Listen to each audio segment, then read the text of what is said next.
nació en Valencia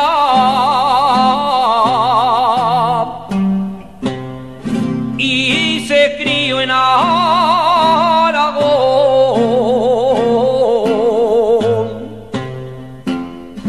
y en Navarra se le dio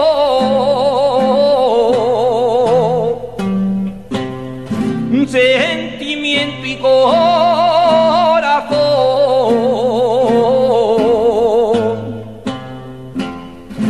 sentimiento y corazón.